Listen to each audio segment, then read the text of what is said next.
Great to see a good number of people are already with us. I think we can go ahead and get started. So I'm Joey Lovestrand. I'm a lecturer here at the University of Essex in Language and Linguistics. I'm happy to be hosting this seminar series. Our speaker today for this online seminar webinar is Megan Bowler from the University of Oxford, currently working on a DPhil in classics, specializing in Greek comedy.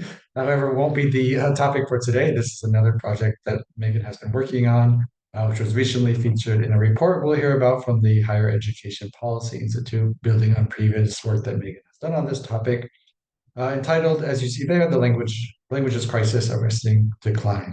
So Megan's been looking at this topic of decline in students studying languages in school, has some analysis and proposals for us to consider. This is particularly relevant for us here at the University of Essex, where we have a relatively large languages program for undergraduate students. Of course, relevant to other schools around the UK and around the world, and an important topic that requires some ongoing discussion. So we'll have about 30 or 40 minutes to hear Megan's presentation on this topic, and then some time for other people to discuss, ask questions, and add their own proposals as well. So thank you, Megan, for taking the time out of what may be an intense DPhil project you're working on as well, to come and share what you found in this project and help us generate some conversation on this important topic. So I'll pass it over to you. Thank you so much. Yes, it's such a pleasure to be invited to speak at the seminar series. And today I will be talking a bit about my recent report on the UK's languages crisis and hopefully sharing some insights into not only the findings of the report, but also the process of sort of transferring academic research skills into the process of policy research as well. So to give you a bit of background on how I came to write this report, yeah, as Joey said, I'm actually sort of a researcher primarily in ancient languages rather than modern languages. My normal research is that I'm a DPhil or PhD student in classics, focusing on ancient Greek comedy. I also am a lecturer, so I do a lot of Greek and some Latin language teaching as well. And for my research, I have to read scholarship in Italian, French, and German. So I'm now also trying to sort of get back into the role of being a language learner as well. So I keep sort of jumping around between research, teaching, learning in my kind of usual day job. And this has kind of been a very interesting side quest. So 5 years ago, as an undergraduate intern, I wrote a report for a think tank in Oxford called the Higher Education Policy Institute, HEPI.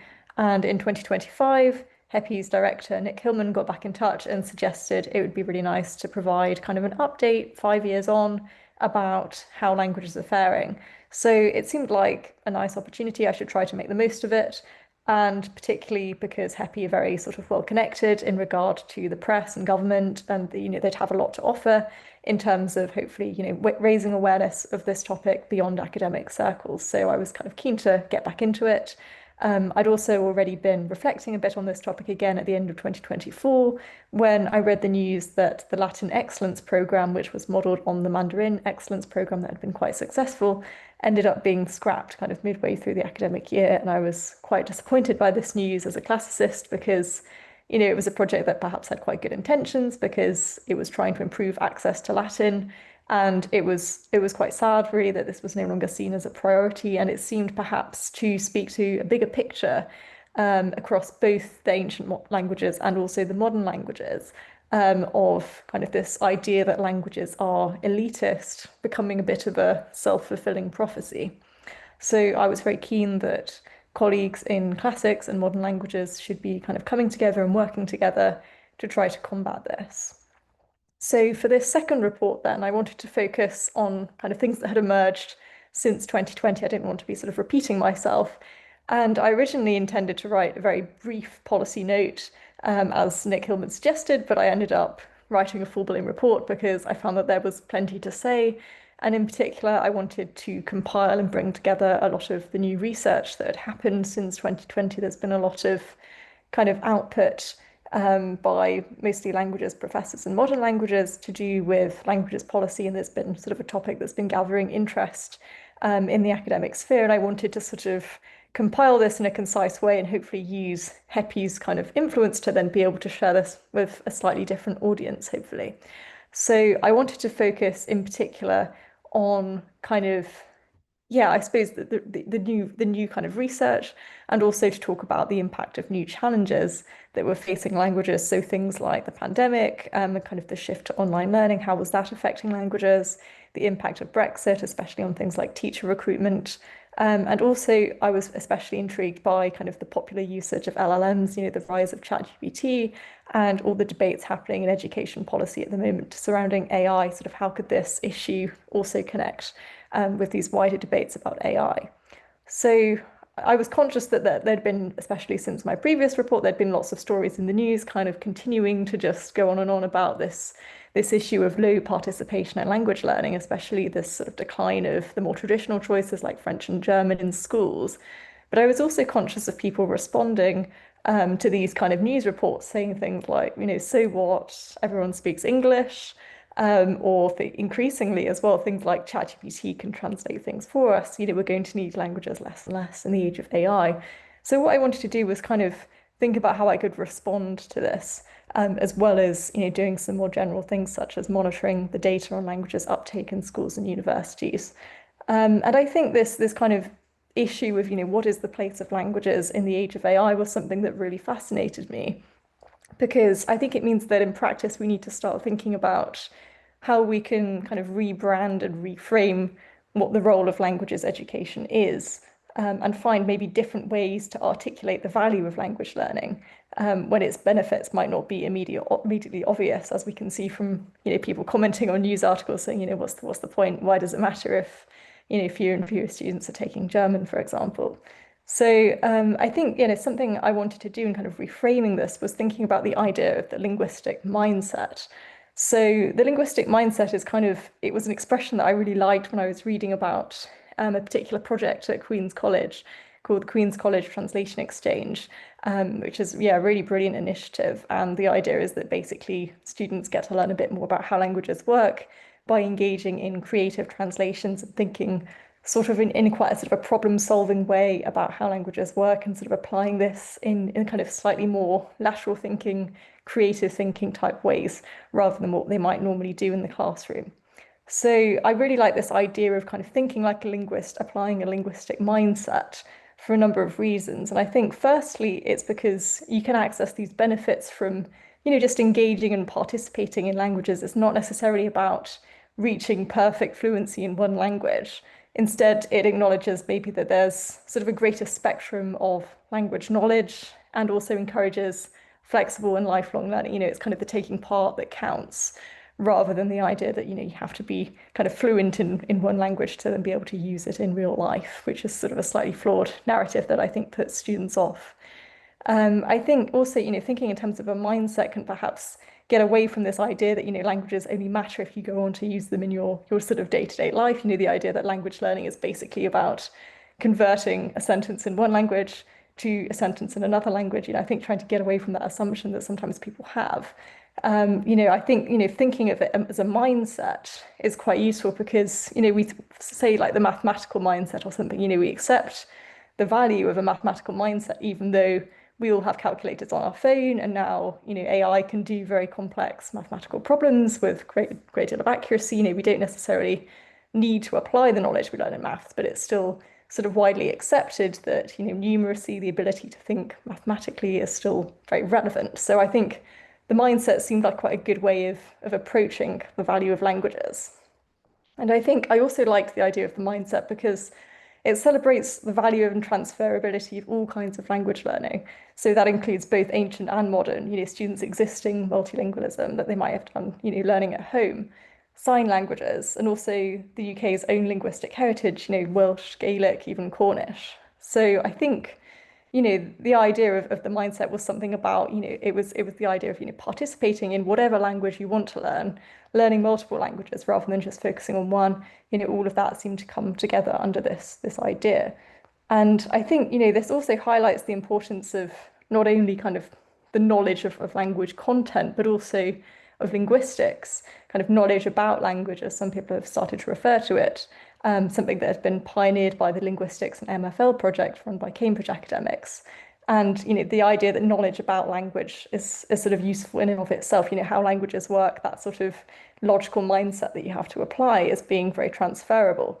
So I think that was something I really, yeah, wanted to sort of focus on, I suppose, to help maybe tackle some misconceptions about, what is the point of learning languages. So yeah, I think there's also, a couple of other case studies that I really sort of thought exemplify this approach really well. So one was the World of Languages, Languages of the World, called Wallo. And the idea of this is it basically provides teacher-created resources that encourage pupils to engage with both ancient and modern languages.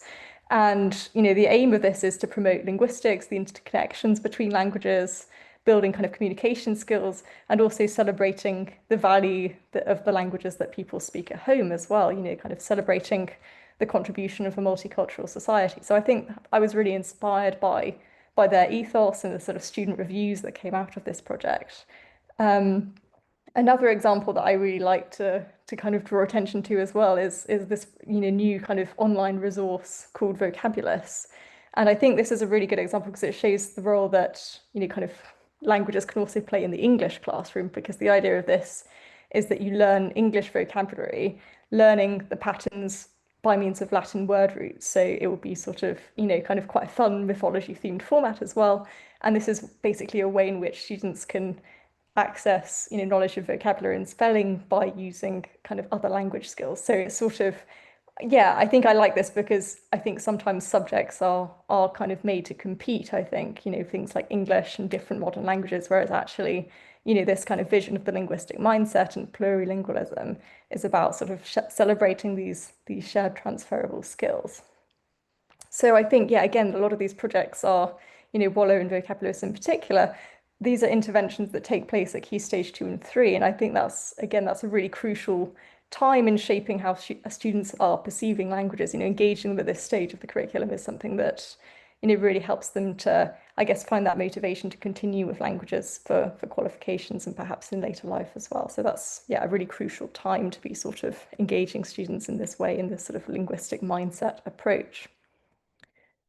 So in my report, I really wanted to make the case specifically for why language learning is actually more relevant rather than less relevant in the age of AI.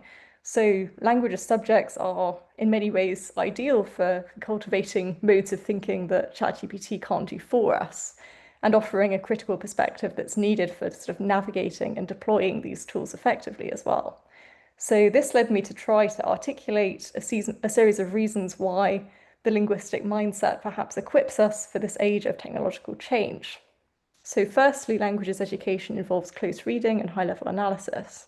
The process of understanding sentences or passages in a target language, whether as a beginner or at an advanced level, necessitates problem solving with a high level of attention to detail, such as picking up on grammatical distinctions and syntactical structures, and being observant of subtle clues rather than relying on assumptions and guesswork, a process of careful deduction. Critical thinking is constantly cited as essential in response to the growth of AI. Assessing claims, skillfully deploying evidence, identifying logical flaws are all central to languages research. Since translations generated by LLMs can reiterate human biases, including not only prejudiced assumptions, but also kind of political misinformation, censorship as well, human critical expertise in languages is more important than ever. I was also interested in the idea of linguistic precision, which is, funnily enough, a preoccupation of the ancient Greek philosophers that I look at in my classics research. And studying languages makes us very attuned to kind of semantic nuances and details. Languages students, we're always in the habit of reflecting very carefully, for instance, on why a particular word or construction has been chosen, its wider connotations and tone, and how to avoid ambiguities and miscommunications. So the value of this kind of level of clarity, concision, nuance of expression, it's just notoriously absent from the kind of reams of designedly vague and imprecise language produced by generative AI, therefore is something that can help us to stand out. Another aspect of the precise command of language is fluency and persuasiveness in oral as well as written communication. So oracy, the ability to kind of express yourself clearly and grammatically in the context of spoken communication has become a bit of a buzzword in education discourse recently. I think in particular due to the role that the skill is thought to play in confidence, employability, and social mobility. A linguistic approach can also encourage you to apply a methodical attitude to unfamiliar vocab. So a mindset which not only expands your command of vocabulary and awareness of shared word roots, but also can help to make students kind of not fazed by technical jargon or kind of highbrow Latin-derived terms. Once you've kind of learned how languages work, you're able to unpick these and to sort of reflect on them rather than being intimidated by them. Since English grammar is no longer taught in great depth in schools, learning another language is often the primary way in which students can actually learn about the grammatical concepts and rules in their own language. So, while we have obviously word processing and AI tools to correct grammar mistakes, a linguistic mindset fosters a deeper understanding of why these rules actually exist in the first place. Knowing when to use I versus me or who versus whom, it's much more intuitive if you can think of these distinctions in terms of subject versus object. Part of the value of the linguistic mindset lies also in having an incomplete knowledge of the target language. This condition compels you to sort of think on your feet, applying your knowledge of patterns, etymology, and intuition derived from experience to new material. So a challenge of language learning also lies in encountering kind of real-world examples of writing and speech beyond the textbook, picking up on variations over time, slang forms, regional differences, and things like this. Another reason for languages is creativity. So finding ways of expressing yourself in other languages is also something that cultivates these sort of lateral creative modes of thinking that we spoke about. So recognizing the differences between languages, thinking laterally to find solutions, translating idioms and literary effects enables a kind of flexibility and mental agility in your approach. And multilingualism can also broaden your awareness of art, music, literature, and media, of course. The interdisciplinary nature of languages subjects enables students to become adaptable and find unexpected connections between the vast array of topics that are encountered through the medium of other language. Another crucial advantage of language study that cannot be superseded by machine translation is intercultural awareness. So studying a language involves, of course, engaging thoughtfully with its surrounding culture, traditions, history, and current affairs, and this can aid multicultural societies as well as international relations. Language disciplines are hence something that can help to develop competence in effective cross-cultural communication and at a deeper level of social norms and values. The study of languages also invites the learner to step outside Anglophone perspectives and assumptions, something that is necessary if efforts at inclusion and decolonization are to have any meaningful depth, I think, and encourages self-awareness of one's own linguistic perspective and subjectivities. Even in a globalized world, languages and dialects continue to hold significant connections with personal identity and political recognition. And finally, a linguistic and global mindset encourages empathy and emotional intelligence towards people of different linguistic and cultural backgrounds. And it's evident that linguophobia continues to persist in the UK. For example, 26 of British people surveyed by YouGov felt bothered by hearing a language other than English being spoken in the UK. That could even be like Welsh or something that is from the UK. I find that such a crazy statistic. 26% felt bothered. So it shows that, there is this kind of resistance to other languages. And I think education can really play a part in sort of intervening and improving these attitudes. And it's even worse for signed languages. So 90% of BSL users report experiencing negative attitudes or behaviors towards their language. So it shows that we have a long way to go, and there's kind of an egalitarian ethos as well that underpins the importance of languages education. So it's clear that we need not only a new public idea about languages, but also investment and intervention. And another focus of my research was to compile data on the participation in languages in schools and higher education. So I was using statistics from the Joint Council for Qualifications and the Higher Education Statistics Agency, for example. So the graphs for which I compiled data present quite a bleak picture of the low participation in languages, especially relative to other subjects. For instance, only 2.97% of A levels taken in 2024 were for modern languages, classical languages, Welsh second language, and Irish all put together. So it's really very low participation. I think it speaks also to kind of the narrowness of the curriculum that we have in the UK, having sort of perhaps 3 A-level subjects being what people normally do in England, compared to, say, other curriculums around the world where it's more normal to have, say, like 6 subjects. So we can see here that, yeah, we can, it's obviously not a very positive picture, but the issues are sort of long-term and systemic.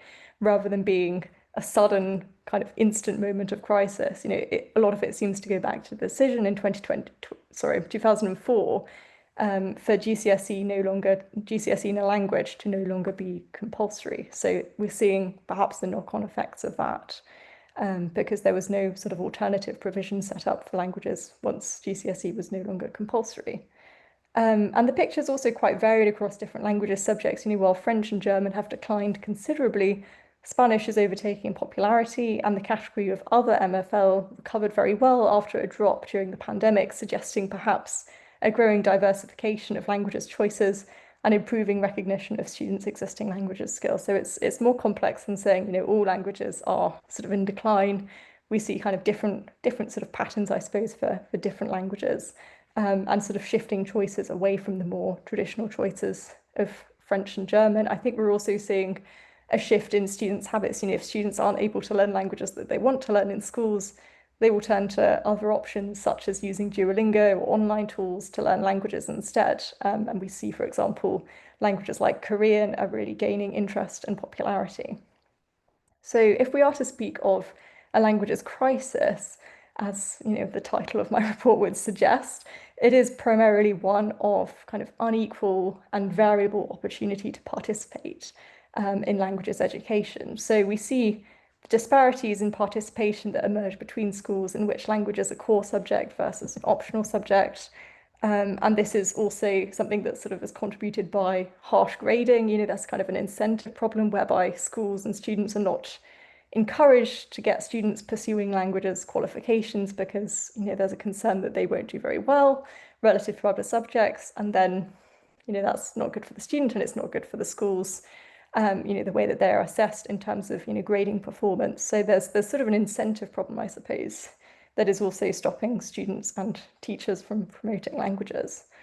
So yeah, I think there's the sense in which this is much more complex than simply languages are in crisis across the board. We're seeing that this is kind of an issue about equal participation and equal access. And we can see that these disparities in kind of opportunities to learn languages are often very much tied to socioeconomic disadvantage. So insights from the languages trends surveys, the kind of annual survey that are done, we have like England, Wales, Northern Ireland, Scotland now, all four of them.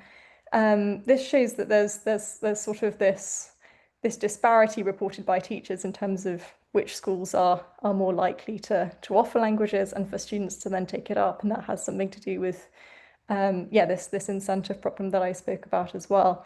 So yeah, we see that there's this kind of very stark disparity, and I think recent news reports have also done some further research on this, showing kind of different regions which are particularly affected by this kind of lack of provision. And this also extends to the under-recognition of people's existing multilingualism. There's the high proportion of school leavers from underrepresented groups, are speakers of other languages, but they're not encouraged to pursue qualifications in this. So this is sort of further cementing the idea of which languages are valued in the curriculum, which are not. So revisiting the issue 5 years on as well, I was sort of speaking with colleagues and teachers, and I was struck by the challenges in teacher recruitment and retention as well. So language teacher recruitment is always falling below government targets. It was 43% in 2024, even lower in 2023. And this is further contributing to sort of the vicious cycle that we see in schools, as well as worsening the disparities between the independent and state sector. And of course, the low uptake of languages in schools has obvious consequences on enrollments for higher education programs. So declines in uptake have continued steadily across modern languages. Classics is slightly more stable, but fewer students within classics are then opting for degree programs that involve ancient language study. And while the viability of languages degrees is under threat, with obviously consequences for the availability of linguists in the workplace and things like this, we do see that universities are sort of adapting a bit. There's kind of diversification in subject provision, for example, the rise of joint honours programmes with other subjects. But the concerning trends of department closures from the previous 2 decades are definitely continuing. And the UCFL, AULC and CUCD's reports provided useful insights here. So keeping track of kind of how languages departments are faring in higher education is very important. And I think this was something I realized increasingly after having conversations with policymakers in other countries as well, having statistics, to be able to share sort of how exactly can we quantify the decline of languages. This is something very important for gaining traction and sort of adding credibility. So finding ways of collecting and sharing more quantitative evidence, I think, about the state of languages and the insights of teachers as well, and the perceptions and motivations of students, I think is, as a side note, kind of something that really matters for languages policy in this kind of area of research. So while I was writing, actually, Cardiff University were planning to cut all of the modern languages and translation programs. This was quite shocking, really, because Cardiff is the biggest provider of MFL degrees in Wales, and it's responsible also for a really brilliant mentoring scheme, which supports 80% of secondary schools. The idea is that sort of students studying languages will then help out in schools by mentoring students, and then that's promoting sort of better ideas about languages and progression within languages. So it's a really great program. So it was, I think, having worked on that a lot during my previous report, I was especially kind of shocked and dismayed by this news that Cardiff were having these awful plans. And in the end, the full devastation was averted. But we can't be complacent, because I think the position of these subjects is obviously far from secure, and we should definitely be troubled by the closures that are also affecting the majority of post-1992 institutions. And I think this also taps into kind of the crisis of opportunity that I spoke about, because it's drastically affecting universities which have lower entry tariffs and are favoured by applicants from socioeconomically disadvantaged and non-traditional academic backgrounds. So kind of further entrenching these inequalities that we spoke about regarding schools.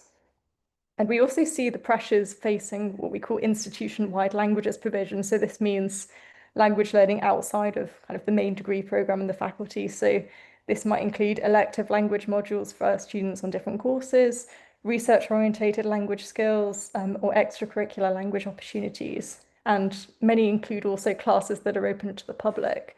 So since 2020, a further 5 of these have closed, and more at risk of closure or downsizing as well. So we're seeing quite a concerning picture, I think, affecting universities. There's a sense in which languages are increasingly at risk. I think especially because there's kind of this financial pressure increasingly on universities. They have to make difficult choices about cuts, and obviously languages, if they are struggling, then they're in a very vulnerable position. So this made it very clear to me that it's not really enough to simply ask higher education institutions very nicely not to close programs and departments that are struggling with demand, because of course, they have to make these difficult financial decisions. And I think the reality is that we need national oversight to protect kind of the availability of high-level language expertise, especially for strategically important languages, kind of smaller languages, to facilitate high-quality language provision for students in other subject disciplines as well, and also investment to coordinate and sustain the valuable outreach and mentoring schemes that our sector contributes. So trying to kind of rectify these very complex and systemic problems and to facilitate equal access to languages is obviously not a very instant fix. And, as we've spoken about, the attitudes in the UK, especially to languages, are very, entrenched, I suppose. And it's quite difficult. It's not something that's going to be changed overnight. And I think it goes back to the importance of education in shaping a new public idea about languages. But investment in languages, I think, would yield returns in economic terms as well as in terms of these sort of educational and societal benefits that we've discussed. So a 2022 study suggested that investing in languages education in the UK would have a positive impact on kind of trade and export potential, especially for strategic languages such as Arabic, French, Mandarin, and Spanish. And another study found that sort of small and medium-sized enterprises, which make up a very large proportion of our economy, are 30% more successful at exporting if they have language capabilities compared to those that do not. So I think it goes to show that there is sort of a financial reward for investing in languages, which I hope is something that people will continue to sort of become aware of. So a theme that really struck me when I was speaking to teachers and academics in languages was the sense of fragmentation, rather than there being a joined up approach between schools, kind of academics, policymakers. And successful case studies and initiatives in languages that we have seen are usually the result of very enthusiastic individuals going above and beyond and giving up their own time rather than the result of sort of central infrastructure and proper funding. So onto the recommendations of the report and if there are things that can be done on a policy level as well as changing attitudes. So firstly, I think it's clear that we do need action on teacher recruitment and retention because schools are under-equipped to support language learning, and it goes back to this kind of vicious cycle. If there's fewer teachers available, there's then fewer opportunities, and the demand will kind of be shaped by that as well. So I think, yeah, the government should do something to ease the pathway for international language teachers, given there's kind of a limited supply coming from the UK as well, such as reinstating the international relocation payment for trainee teachers, which was cut in 2024. So trying to, do the opposite of that and actually incentivize getting teachers from abroad, as well as, obviously get recruiting more teachers from within the UK, kind of languages graduates. This should be a priority.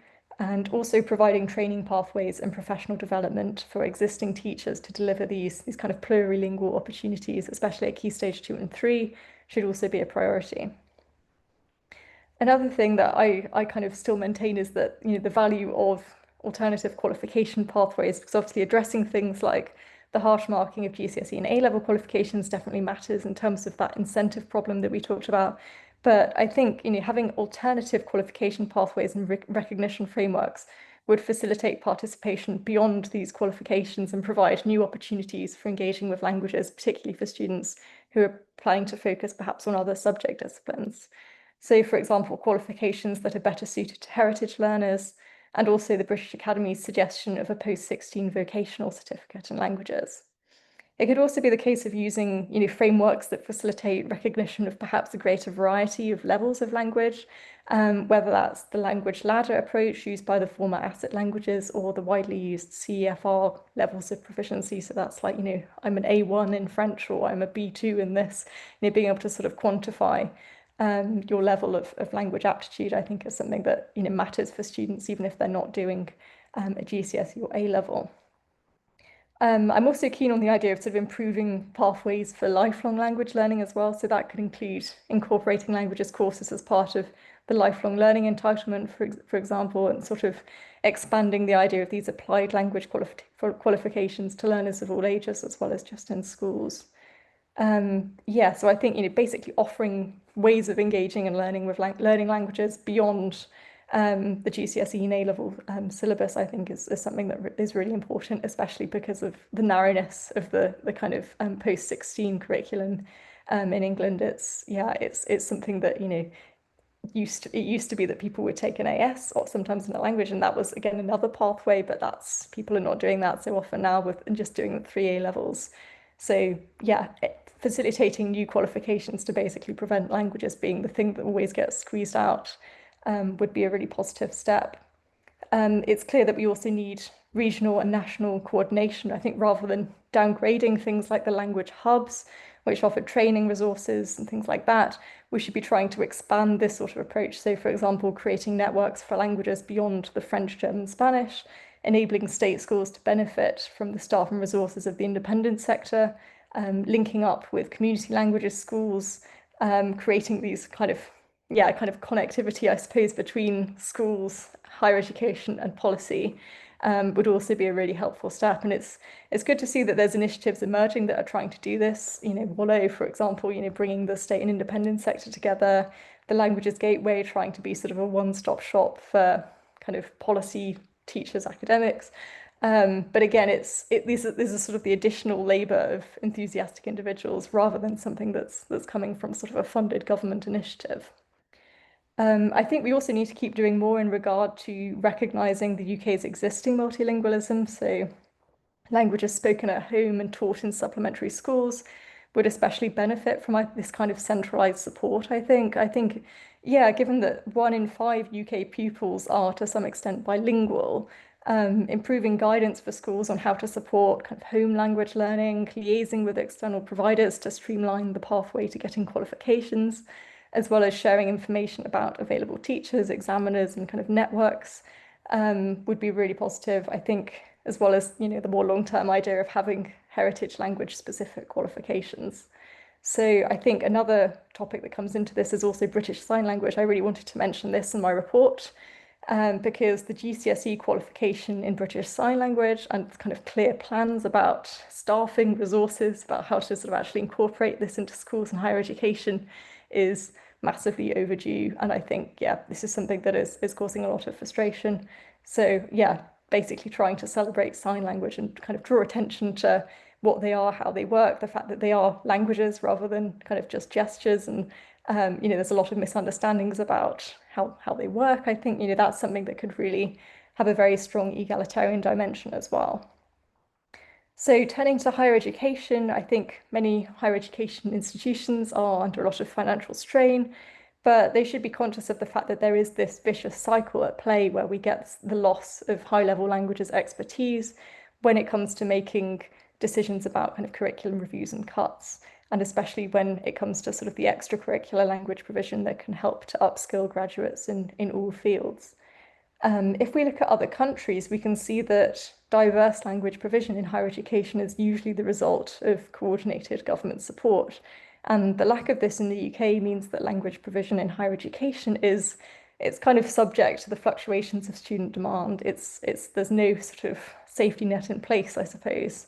And I think national oversight is especially critical then for preserving education and expertise in small but strategically important languages that are needed for trade, also intelligence and diplomacy. So targeted government funding as well to support languages in higher education obviously is a very big ask, but these kind of interventions could help to prevent this loss of strategic languages that we are seeing and reduce regional cold spots as well. And that would, yeah, I think would yield very valuable returns. And the same could be said, of course, for kind of encouraging student access to language learning, outside of degree programs as well. And also, investment is needed to support the outreach and the mentoring schemes that higher education institutions run as well, because that's increasingly a very important role that higher education institutions can play due to the challenges facing languages in schools.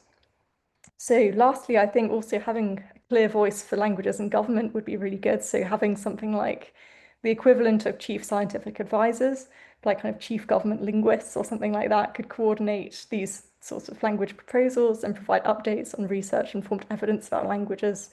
Something like this to facilitate a greater level of national strategy coordination, I think would be a really positive step as well. So yeah, in terms of the impact of the report, it's been really good to see, kind of the report being mentioned in the media, and lots of further conversations that have been sparked recently about languages, as well as having the opportunities to present my work in kind of languages organizations, universities, parliamentary groups. And I think it's been really good, especially to see journalists kind of expanding on the topic as well, kind of providing greater depth about particular languages, collecting further data and stories from A-level pupils, for example, about these regional disparities that exist in language provision. So it's really nice to see that, there's been this kind of influx of interest, I guess, in languages. And I think it's good to see that there's this sort of momentum for languages at the moment. And I'm hoping that this will help to keep a spotlight on languages and linguistics and kind of generate this positive change that we're hoping for. So I think, the role that higher education institutions and we as students can play in sort of trying to raise awareness of languages, kind of combating misconceptions of what language learning involves, and highlighting the value that languages education has for society is, I think, something that's, increasingly important role that we can play. Thank you so much for listening. Please, if you have any questions, do let me know, and I'm very happy to answer more questions over email as well. Thank you. Thank you very much, Megan. That was really great. I'll just mention a couple things quickly before we get to discussion. If you want to ask a question, you got two options. You can go to the Q&A, write your question in there, and I'll read it out for you, or just use the raise hand function, and I'll try to find you in the attendee list and let you ask your own question. So while you're thinking of your questions, I'll also mention that this report's online, so there's a lot of information there. Do a search for HEPI, look for languages crisis. You'll find the full report. You can dig through all the details if you want to keep thinking about it. And then I'll mention, one thing that you brought up in the beginning, just about reframing languages, was really helpful for me because I'm definitely on the linguistics side of this language and linguistics department where I'm not teaching languages. But reframing languages as thinking linguistically really helps me start to think about, well, how do my skills and my teaching and my research, how can that be better integrated with what's happening in languages, and think about developing students not just as people who perform in a particular language, but think in a particular way about language in general, including whatever their first or second language might be, in addition to whatever languages they're learning. So I've got a question already that came in from my colleague Charlie Redmond as you were going through your recommendations. So I think you may have partially answered this already. We can maybe dig into the specifics a bit more. He says, it seems to me that a lot of the problems here relate to the rigidness of school and university curricula. For instance, many students may want to study a language alongside other areas of focus, but the A-level system really encourages an all or none mentality. Is there any work going on in making A-level structures and commitments more flexible in general compared to the American system that Charlie grew up in as well? It seems that students here in the UK are being penalized for having a more diverse set of interests and skills. Yeah, I think that's a really interesting point. I think the narrowness of kind of opportunities to learn languages in the school curriculum is something that is kind of causing this yeah, the kind of inability to choose languages subjects over others. You know, the way that subjects are sort of forced to compete in the curriculum is something quite frustrating. And I think, yeah, it means that students who maybe want to say pursue STEM subjects and they have to do A levels in like biology, chemistry, physics, or something like that, or maths or whatever. You know, they can only pick those subjects, and there's no chance to then pursue their side passion for French or something like that. You know, I think that's how languages get squeezed out. I think compared to other curricula where we see a greater level of flexibility, where students are sort of not having to specialize quite so soon. So I think at Key Stage 5, I think in the UK system, it's very difficult to sort of enable people to learn languages kind of at that level beyond their subjects. I think we see it better in kind of the IB curriculum, for example, where you take a greater range of subjects in the American system, as you say. But I think it's frustrating that there's currently not that kind of provision there for students who are kind of interested but wanting to pursue kind of another subject discipline. I'm not seeing a huge number of solutions because I think a lot of the interventions that I think are most successful happen at an earlier stage of Key Stage 3, for example, where it's about getting that motivation, getting that enthusiasm for languages that then translates into people taking GCSE. But Key Stage 5, I think, is a real problem. And I think that's where especially the case is very strong for having an additional qualification that you could take alongside your A-level curriculum, such as, you know, like an applied languages certificate to focus on, you know, kind of linguistic and intercultural skills that you could then use in your chosen career or whatever, in a different field perhaps. Or having ways of better recognizing heritage language learning, you know, the kind of 1 in 5 students who speaks another language at home, you know, being able to recognize those achievements better. And also like the sort of the approach of like a languages ladder again, I think is something that could come in here. So, you know, for example, if we had a system that you could do a language in the way that you might do like a music exam, and get, you know, different gradings or something like that, that could be a much better way of kind of facilitating and recognizing that participation in languages beyond the A-level curriculum. Because right now it's like if you want to do languages, there's just not really the opportunity to do so alongside your other A-level subjects. For the policymakers who would actually make decisions about this, at the moment, this is not something that's on the table or under discussion. Is there not enough awareness of the issues for that to have risen to that level yet? Yeah, I'm not entirely sure. So there's a curriculum review which we're kind of expecting soon to kind of come out and kind of set out its new recommendations. So I think, you know, the interim kind of report from this curriculum review suggested that languages were very much on the agenda, and kind of, you know, there's an awareness of these kind of concerns about languages. But I think, you know, the focus is probably going to be on evolving the existing qualifications rather than kind of radically creating new ones. And I think that creating alternative pathways, I think at Key Stage 3 especially, really should be more of a priority. Another question came in from another colleague, Felicia Stilcher, teaching languages here. She asked, how do you feel about the role that exam boards and grading disparities play in the current situation? And what would you suggest to do about this? Are there initiatives to speak to boards or to the qualification boards about this? Yeah, I think this is a particularly frustrating problem for anyone who's been in language policy because it's quite a quick fix, right? In some ways, trying to address harsh marking, it's not sort of a really impossible feat, but it seems to be something that's still causing difficulties. So in terms of harsh marking at GCSE and A-level, I think this was addressed a couple of years ago, partly for French and German. So there was some kind of effort made to kind of bring the marking of these more in line with other qualifications, other subjects. But the feeling among teachers was that this didn't quite go far enough. And also, why you're not applying it to other languages, for example, what about Spanish or whatever, which is increasingly popular. So I think there's a sense in which, a little bit has been done to address the harsh marking. Probably some more will be done with the curriculum review as well, but it's kind of not quite enough to really kind of deal with this incentive problem that we see of students being wary of taking a subject that they might be more harshly graded in, and it's perhaps an academically challenging subject as well, and then teachers not wanting to kind of encourage people to do things that they'll get bad grades in because that's how they're assessed and how schools are assessed. So I think there's more that could be done. I personally think that having qualifications specifically targeted for native speakers and heritage language learning would also help to alleviate this problem, because I think there's a perception among students that they're going to go into their GCSE French and be graded against people who are native speakers of French, and this is unfair or whatever.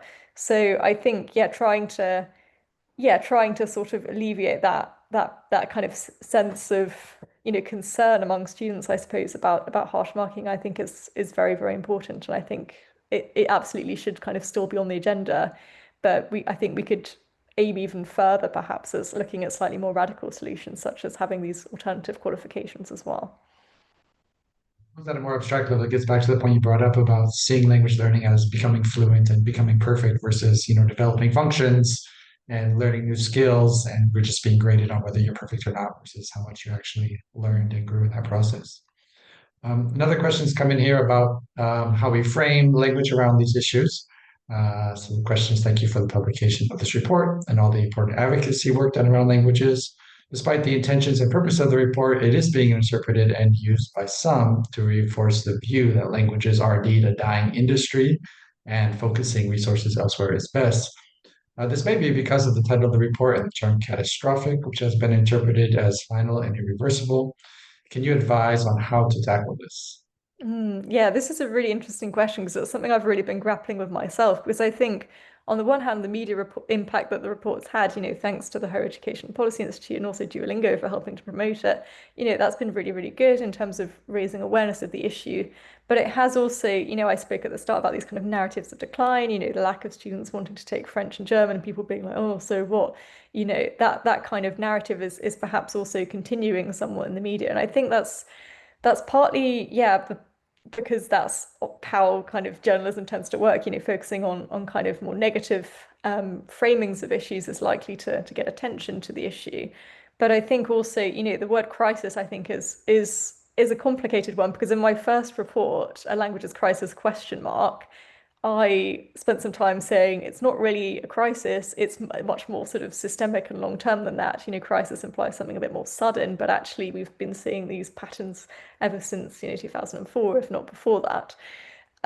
But I think the crisis label then was kind of stuck, because then people kept citing my report and saying language crisis, Bowler 2020 or whatever, and it kept kind of being cited that way, that it then became kind of part of the brand. So for this report, HEPI was sort of like, we should stick with the crisis, because that's how people will know it's kind of connected to the second report and part of our kind of output. So language crisis is in the title, but I think the way I see it, I think I prefer to think of it as a crisis of opportunity, because I think that's where the crisis bit is. The crisis is of equality, I suppose. The idea of kind of unequal access to languages, that is something where we are really facing a kind of a make or break point for languages right now. And I think another thing that I would say to defend crisis would be, if we think about the Greek term crisis, this is sort of, it basically means like a turning point, kind of a moment of judgment, a turning point. And, it's not necessarily to say that the fate of languages is terminal, more that we are at quite a crucial turning point right now, especially with the curriculum review and things like that, and the new government. There's kind of a chance perhaps to make it into a turn for the better rather than a turn for the worse, but we are at a turning point. So I think crisis, partly by necessity, I've had to sort of adapt it and to go with it. But I think that it's defensible to sort of refer to it as a crisis. Catastrophic, I think, yeah, that was sort of how the media reported it. Especially, I think the statistic about, more students are taking PE A level than I think it was, yeah, French, German, and classical languages combined. That 3% statistic, yeah, 2.97 rather statistic that I showed you earlier, that was something that the media really latched onto as like, oh, this is a disaster. I think, yeah, I have more kind of mixed feelings about that because I think it does kind of perhaps play into the idea that the situation of languages, it is almost a bit more hopeless. Whereas I think, what I actually try to argue in my report is that the situation is far from hopeless. We have lots of positive case studies. We have, the sense that students are interested in learning languages, but there's just a lack of opportunities and a lack of kind of fairness in terms of the provision of those opportunities. So yeah, sorry, that was a very long-winded answer, I think, to your question. But I definitely see your point. And I think, yeah, I think what I would hope is that people then kind of continue to actually read the report, read the contents, read the bibliography of the research and the interesting case studies, and then try to perhaps learn from some of the more constructive and positive aspects of it, rather than focusing so much on kind of the decline element. I suppose anytime you're trying to raise the alarm, it's a bit of a double-edged sword. You're trying to get attention Yeah. and reaction, but then you could get negative reactions from people who are already predisposed to not really care about the issue in the first place and want to sort of write it Mm. off as like that's actually not something we should care about. So yeah, it's a bit of a balance. I can Yeah. imagine it's a challenge to find the vocabulary to get the right discourse out there and get the reactions we're looking for. Yeah, it can be. I think, yeah, I spoke about this in a recent blog for the New Languages Gateway, and I talked about, crisis and sort of, yeah, the double-edgedness, as you say, of this. And I think what I said as I think it was like the subheading or something was urgency, not hopelessness. Because I think crisis, what I wanted to get across with the title of this was that, this is an urgent situation. People should take notice and to kind of try and build momentum in that way. But crisis, it shouldn't necessarily be a signal of, this we're doomed. It's hopeless. It's Another it's question it's more is, kind of an alarm. yeah, yeah. Another question is coming here again from Charlie Redmond, asking something a bit more controversial. He asks, what is Duolingo's role here?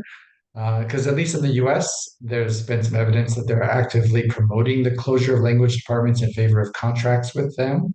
And publishing research on Duolingo is somehow trying to be promoted as equivalent to doing a certain number of terms in classroom instructions. So are they a competitive partner here with universities, or what is their role? Are they trying to promote their own services in place of what schools and universities are doing? What do you see as their function here? Yeah, that's a very interesting question. So first of all, just to describe, how did this kind of Duolingo promotion of the report come about? What happened was I wrote the report kind of with the Higher Education Policy Institute. It was just kind of me and, some of the trustees from HEPI providing some very useful case studies and further insights. There was no kind of influence or anything like that. It was then only after I'd written the report that Duolingo then said, hi, Happy, we would like to sort of help you in promoting the report because it aligns with our values. So yeah, just to say there was no kind of yeah kind of oversight from them in terms of telling me what to say or something like that. It was completely independent. In terms of, if you read the Duolingo forward, it's quite interesting because I think it adds a slightly more positive spin on the report because, as I said, the fact that British youths in particular, 18 to 24, 22-year-olds and 18 to 24-year-olds, I think it shows that there is this kind of appetite for language learning among young people. The fact that people are turning to Duolingo and learning multiple languages at the same time suggests that there is the appetite for this kind of plurilingual education. I've also spoken to the kind of the Duolingo executives. I've spoken to the CEO. I've spoken to also the UK's kind of team. And they are very, very crystal clear that they have no interest in competing with schools and universities. They see themselves as kind of complementary, supplementary, rather than an alternative to languages education, which I felt quite reassured by because I think this is, it's, there is, I guess, the potential for that kind of yeah, I guess concern that they're trying to sort of take over and use AI instead of linguistic skills or whatever as well. But I think yeah, there was something quite, yeah, I guess like quite earnest and sincere about their desire to actually promote languages education and seeing their own role as supplementary in terms of building the enthusiasm for people to then go on to study languages later. So I think, yeah, that's my kind of view of Duolingo. And I think they also did a very helpful role in gaining further attention to the issues. They promoted the report at, for example, the Labour Party conference recently. And so they are working to draw attention to these issues rather than to sort of promote their own agenda. I think because, yeah, it goes back to them seeing their own role as relating to sort of the enthusiasm and kind of it being a starting point for language learning rather than the end goal. I have one more question unless anyone else wants to ask a question. Do feel free to pop up your hand or put something in the Q&A. I don't think you mentioned this in the talk, but maybe it's in your report. But it seems to me that an important aspect of the urgency here is that there is this sort of crisis going on in universities financially everywhere, numbers of students not being quite what they were in previous years. And so we have this combination of the downstream effect of changes in policies around how language is taught in schools in the UK impacting universities at the same time that there's a general uh, financial situation in universities. So universities can't just weather a number of years of having low numbers of students in a department like they might have been able to do 10 years ago. So that seems to be this combining thing that's created this particular urgency around this issue in universities, because once you close these departments, it becomes very difficult to reopen a department Yes. and reestablish it in the future. Yeah, no, that's precisely the case. I think it's, as you say, it's that combination of things. It's the sort of the low student demand that's been perennial rather than some sort of sudden thing. And then, of course, these financial pressures, meaning that, universities are having to make cuts and mergers and all of this. It's that sort of, yeah, combined impact that's really kind of causing this damage that we've seen to kind of the vulnerability of languages in universities. So I think again, I think the more I looked into it, the more I became convinced that we can't just sort of leave it to universities to decide based on student demand what kind of languages they should offer and if they should offer languages at all.